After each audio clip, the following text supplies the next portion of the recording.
Të nderuar shikues, ne zhvendosemi në një tematik tjetër diskutimi, prona. Drejta e pronës është pa diskutim jo vetëm një drejtë themelore e individit, por edhe një bazament i fortë për shtetin e së drejtës, madje edhe për zhvillimin ekonomik të një vendi. Pas mohimit të kësaj të drejte, në rastin shqiptar nga regjimi totalitar, legjislacioni rregullues ka provokuar më shumë konfuzione pa qëndrueshmëri në raport me pronat, eksisoj edhe në raport me qytetarët e kësaj republike, me efekte zinxhir të shkaktuara pikërisht nga kjo mungesë.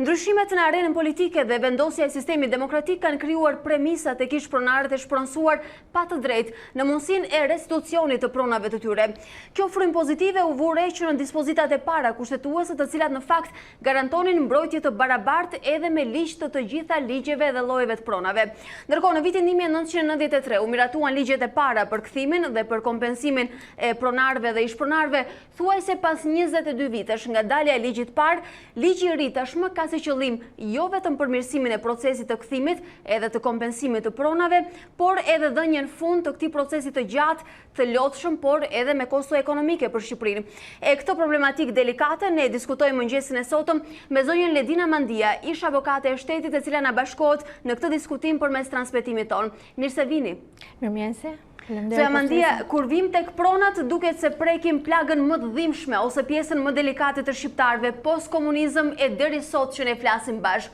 Çfarë është ligji i ri gjithëpërfshirës që presupozohet shërbej si një kornizë rregullatore në rrëmujën e madhe të pronave të shqiptarëve? Është e vërtetë që pretendohet që ligji 133 i vitit 2015, që hyri në fuqi në shkurtin e vitit 2016, jap një përfundim total trajtimit të çështjes së pronës. Ju e përmendët rrugtimin e ligjit të pronave nga viti 1993 deri në vitin 2016. Është e vërtetë që ligji i cili është konsultuar me ekspert ndërkombëtar që fillimisht në vitin 1993 dhe pastaj ka vazhduar edhe në vitin 2004, ku njihej e drejta e pronës, e kthimit dhe kompensimit në masën 100% të saj. U vurei që kishte një problematik në lidhje me ekzekutimin e vendimeve përfundimtare të kthimit të pronave, sipas vendimeve të Gjykatës Evropiane, çështja e madhe kundër Shqipërisë, u konsiderua që këto ishin titull ekzekutiv, të cilët duhet të ishin detyrimisht të ekzekutueshëm në mënyrë të menjëhershme nga autoritetet shtetërore, dhe kjo filloi të sillte një faturë financiare për shtetin shqiptar. Ndërkohë që kërkesat e pronarëve vazhdonin, nuk dua të quaj ish-pronar, kërkesat e pronarëve vazhdonin të trajtoheshin nga ana e agjencisë në lidhje me rastet e reja të gjojjes, kthimit dhe kompensimit të pronës, duke marrë në konsiderat edhe faktin që arkiva është një burim i pashtershëm, ku shumë pronarë nuk ishin pasur mundësi të adresonin çështjet e tyre, kërkesat e tyre që në vitet 1993 e më vonë, duke vazhduar ky proces deri më pas edhe në vitin 2014. Mendoj se në vitin 2012 kishte një vendim pilot sërish për Shqipërinë, duke parë që çështja nuk po zgjidhej. Harta e vlerës e cila ishte miratuar kishte her pas here lëkundet e saj, dhe Gjykata Evropiane kishte gjetur që jo gjithmonë ndryshimet reflektonin çmimet e tregut dhe qasin pozitiviste ndaj pronarëve, duke pas në konsiderat që nuk kishte një fond të mjaftueshëm për kompensimin fizik apo forma të tjera të cilat bënin të mundur dhënien fund të ekzekutimit të këtyre vendimeve.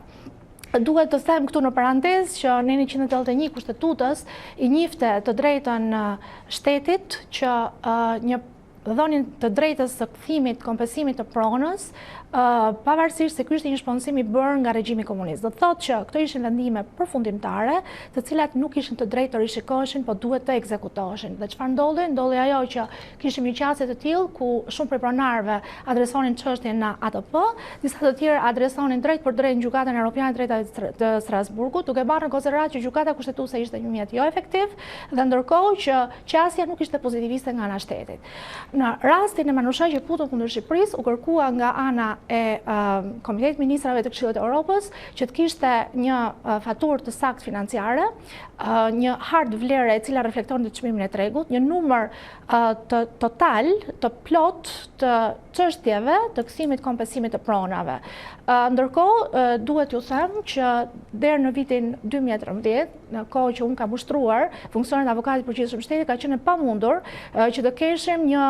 faturë financiare të plot për gjithë pronarët. Është deklaruar së fundi nga ana e qeverisë, e cila është në pushtet sot, një numër 26.000. Duhet ju them që ky numër nuk është i vërtet. Ka një problem në shtetin shqiptar që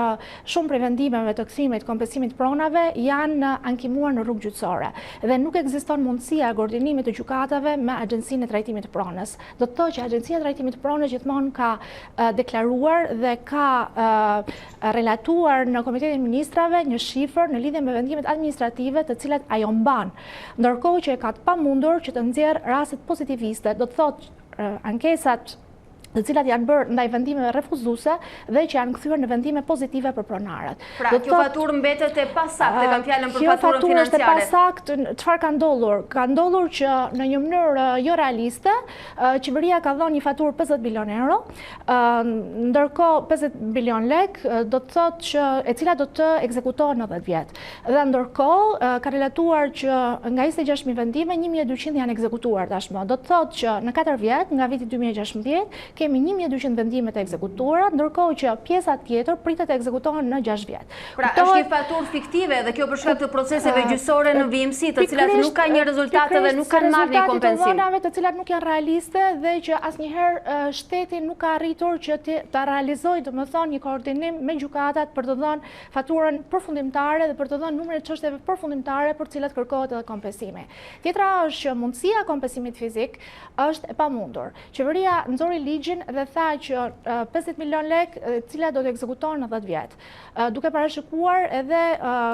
programime në buxhetin e shtetit të cilat ishin jo realiste. Sërish, dhe nëse shohim buxhetin e shtetit në vitin 2016, 2017, 2018, nuk është shuma e programuar e dhënë për fondin e pronarëve. Dhe problemi tjetër është që në këtë fond janë përfshirë edhe pronarët të cilët përfitojnë si rezultat i kompensimit për efekt të procesit legalizimit. Në rastin manushaqe puto të Shqipërisë është nënvizuar me të fortë që duhet të ndahet fondi i kompensimit për pronarët që rrjedhin si rezultat i ekzekutimit të vendimeve të kompensimit pronave nga pronarët të cilët përfitojnë si rezultat i kompensimit për efekt të ligjit legalizimit. Pra, nga ana tjetër është thënë që duhet evidentohet një fond i kompensimit fizik. Duhet ju them që duhet jemi realist. Shqipëria ka dështuar në 2 raste në vitin 2013 sa i takon ekzekutimit të një vendimi të Strasburgut që bënte fjalë për ekzekutim fizik, pra për dhënien e kompensimit fizik të pronës. Pra në çështjen Hajne dhe Budini, ku shteti pavarësisht se duhet të kishte një qasje pozitiviste për të gjetur një pronë dhe për t'ia dhënë në kompensim fizik pronarëve, nuk kishte mundësi ta gjente atë dhe u detyrua që të bënte ekzekutimin financiar të kësaj shume. Imagjinoni tashti se sa e ka të mundur shteti shqiptar që sot që po flasim, e ndryshon ligjin me VKM, pavarësisht se gjykata europiane në vendimin e çuditshëm që dha sfundi thotë që skema është efektive, këto do ta shohim, do ta tregoj koha, domethënë se sa efektive do të jetë kjo skemë, por pikërisht në këtë çështje ne kishim pamundur Budinin dhe Hajne të bënim ekzekutim. Se ku është ky fond financiar që përmes VKM-e thuhet që 20% e vlerës do të ekzekutohet në lek, ndërsa pjesa tjetër do ekzekutohet në natyrë, këtë do ta shohim, do ta tregoj koha. Megjithatë, zonja Mandija, kur jemi tek formula që është zgjedhur për kompensimin e ish-pronarëve, do doja t'ju pyesja për gjykimin tuaj. Thuhet se prona do duhet të kompensohet me statusin që ka pasur në momentin e shpronësimit dhe ajo duhet jetë jo më pak se 10% e vlerës së tregut aktual sot. A është e përshtatshme kjo për pronarët apo përbën një penalitet dhe i prek? Kjo është një çështje tjetër, në mendimin tim është e padrejtë dhe nëse shohim qasjen e gjykatës europiane, qoftë në çështjen Ramalli, qoftë çështjen Manushaqe Puto, dhe shohim arsyetimin e gjykatës dhe jo vetëm në këto raste, por në raste të tjera kundër shteteve të tjera, do të shohim që qasja në rastin e fundit është komplet e ndryshme dhe duket sikur është kuptohet që është pjesë e një lobimi politik. Ju jeni ndjeni ka përshtypjen që her pas here ministrat shqiptar kanë lobuar në gjykatën europiane apo në institucionet e larta ndërkombëtare për të pasur një vendim të tillë kundër pronarëve, për të rregulluar një situatë përkohësisht në mendimin tim, sepse edhe në raste të tjera kundër shteteve të tjera këto zgjidhje mund të kenë qenë të përkohshme dhe janë rikthyer edhe një herë në vëmendjen e gjykatës europiane. Sërish gjykata europiane, nëse shohim edhe leximin e këtij vendimi, thotë her pas here që është në diskrecionin e shtetit, shteti vlerëson kush është interesi publik, shteti shef nevojat e veta ku i ka, domethënë që mund mund të jenë shkollë, rrugë etj, pavarësisht se rrugët janë në vlera me miliona euro dhe duhet paguajnë taksa paguesit shqiptar, ndërsa për pronarët duhet jepet një çmim minimalist ose të konsiderohen të izoluar përmes pikërisht asaj që thatë ju, domethënë vlerësimit të pronës në momentin kur është pronësuar, sipas zorit kadastral të kohës, e cila e çvlerëson komplet pronën e tyre duke i ulur komplet pritshmëritë të cilat ato kishin për ekzekutimin e një vendimi pas 25 vjetëve. Pra, në këtë rast zonja Mandija flasi më shumë për penalitete për pronarët të cilët do të kompensohen se sa për një kornizë rregullatore që mund vi përmes ligjit. Vendimi është tepër penalizues, pra Gjykata Evropiane ka pranuar që përmes një VKM-je do ndryshohet një ligj. Ky ligj, në qoftë se kemi parasysh që në 33-shin ka kaluar 5/4 në Gjykatën Kushtetuese dhe Komisioni i Venecias dha një opinion duke ia lënë diskrecionin Gjykatës Kushtetuese për të bërë testin e vlerësimit të ligjit. Do të thotë që Komisioni i Venecias tha, "Ok, dakord, ka një fond të përcaktuar që është 50 bilion, ka një afat të përcaktuar që është 10 vjeçar, domethënë kjo është gjë e mirë, duke besuar që qeveria gjithmonë jep shifra realiste dhe nuk gënjen me shifrat e saj, dhe në këtë kuadër tha, "Ok, dakord, në lidhje me mënyrën se si do të alokohen të fonde, se si ka dalë kjo skemë etj me radhë, do t'i vlerësoj Gjykata Kushtetuese." Gjykata Kushtetuese ishte në presionin e fetingut, ne e pam që shumë nga anëtarët të cilët ishin pjesë në Gjykatës Kushtetuese u përjashtuan nga sistemi, pra e pam edhe panoramën se ku ndodhemi. Kështu që në një rast të tillë Komisioni i Venecias, nëse ne lexojmë opinionin dhe rikthehemi, do të shohim që ai shprehet, unë bazohem, thot Komisioni i Venecias, në përkthimin e ligjit dhe relacionit ligjit, sepse relacioni i atij ligji është pjesë shoqëruese e vetë ligjit, sepse nuk kuptohet pa atë relacion. Dhe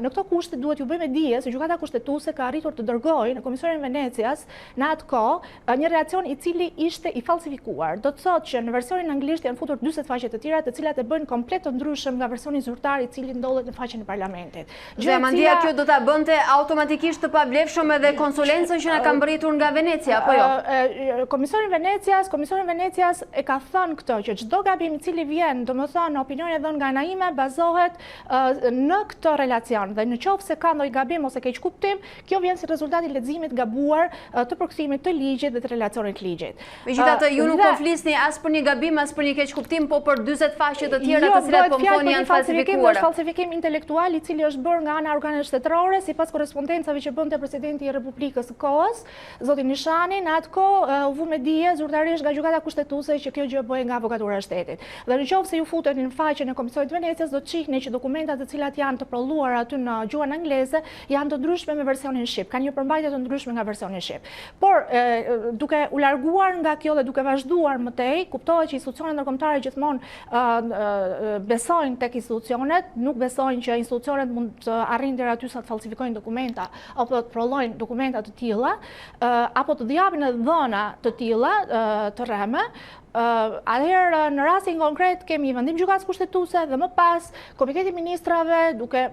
pasur shifra, duke pasur një opinion Komisionit Veneciave, duke pasur një vendim Gjykatës Kushtetuese, sepse konventa duhet të jetë efektive në vendet nacionale, do të thotë që orientimi që është i Këshillit të Evropës apo dhe i vetë Gjykatës Evropiane është që shtetet anëtare duhet që të bëjnë të mundur zbatimin drejt për drejt të konventës. Kështu që edhe në rastin konkret është politike, kupton që edhe Shqipëria duhet të ketë mekanizmin se si të bëjë efektive zbatimin e konventës nivel nacional. Zonja Mandija, megjithatë, le të kalojmë edhe një pikë tjetër të rëndësishme, e drejta e pronësisë dhe skemat konfuze të cilat i ka aplikuar shteti shqiptar, e ndryshimet me cilat janë përballur vazhdimisht pronarët, natyrisht që e kanë bërë më të vështirë edhe ekonominë e tregut, edhe kanë qenë edhe si një barierë për progresin ekonomik. A besoni se kjo sjell stabilitet në adresë të thithjes së investimeve, të rreqjes së investitorëve potencial, mundësi më shumë për sipërmarrjet? Unë e kuptoj, por do të ishte shumë më mirë që pjesë e këtyre investimeve strategjike të ishin vetë pronarët, do të ishte shumë më mirë që pronarët të përfshiheshin në skemat e privatizimeve, do të ishte shumë më mirë që pronarët të trajtoheshin të paktën të barabartë me persona të tjerë të cilët po përkëdhelen, le të themi, përmes politikave qeverisë, siç janë persona të cilët me ligjin në fundit 2020 të vitit 2020 vazhdojnë të legalizojnë pronat e paligjshme. Dhe ndërkohë që pronari shpronsohet me çmime të cilat janë qesharake apo i kompensohet prona e cila është legalizuar nga dikush tjetër me çmim tepër qesharak krahasuar me vlerën e tregut dhe dikush tjetër e zhvillon atë. Për mos folur pastaj në zonat ku ndodhet turizmi, ku shteti ndërhyn që për dhe investime 10 milionë euro që nuk janë asgjë i quan investitor strategjik dhe ja shpronson pronën pronarit në vlera minimaliste. Pra, unë jam që duhet ketë instabilitet, duhet kishte fund ky proces, por skema e arritur nuk ishte e duhura dhe pikërisht gjykata europiane është e paqartë lidhe me këtë, e lejon në diskrecionin e shtetit, kuptoj një qeveri nesër që do të rishikojë edhe një herë rregullimin ligjor, sepse kjo gjë nuk është e zgjidhur, unë ju a them dhe jam e bindur për këtë. Pra, kjo gjë do të risillet edhe një herë dhe vetë gjykata europiane e ka cekur dhe e ka thënë që në qoftë se do të ketë sërish shkelet njëshnjishit, ju do të vini edhe një herë këtu. Në qoftë se do të ketë shkelet gjashtë do të vini edhe një herë këtu. Pra, gjykata europiane është koshjente që gjykatat nuk janë funksionale në Shqipëri, e din që ka një përzgjedhje procedurash, kuptohet që testi në lidhje me procesin e rregullt ligjor sa i takon rregullimeve që janë bërë në kodin e procedurës civile nuk është efektiv dhe kjo do të dalë në vendimarrjet e mëpasme. Më parë vetë gjykata europiane e ka gjetur që gjykata kushtetuese nuk është efektive, e ka gjetur që gjykata e lartë nuk funksionon, e ka gjetur që ka përzgjedhje të procedurave gjyqësore, si për shembull në çështjen Sharxhi kundër Shqipërisë apo dhe çështje tjera penale, ndërsa në rastin konkret e ka mbyllur momentalisht çështjen duke i quajtur pronarët si një shtresë e cila me të vërtetë ka vuajtur dhe është persekutuar apo është në përkëmbur, por situatat janë të tilla që interesi publik prevalon mbi interesat e tyre dhe duke arritur deri në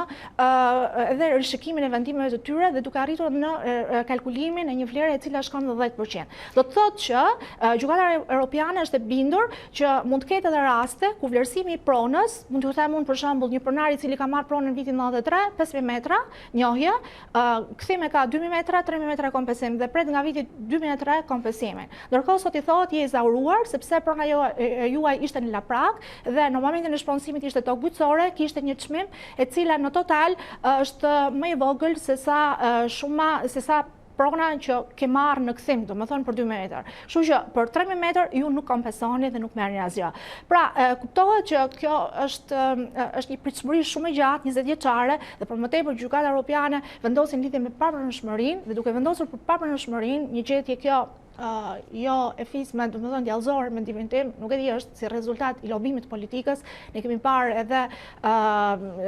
lobime, ndërhyrje, shantazhe të bëra ndaj gjyqtarëve,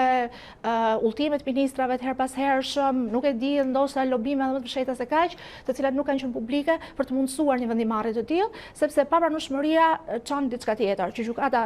europiane në dhomën e madhe nuk merr në shërtim në bazë të case law, jo në bazë konvencës rregullorës, nuk merr në shërtim ankimimet të cilat mund të bëhen nga ana e pronarëve. Pra, për ju nuk është një çështje që zgjidhet përfundimisht dhe urojmë që të jetë e tillë, megjithatë unë ju falenderoj për analizën që sollët sot në A2 CNN. Faleminderit juve.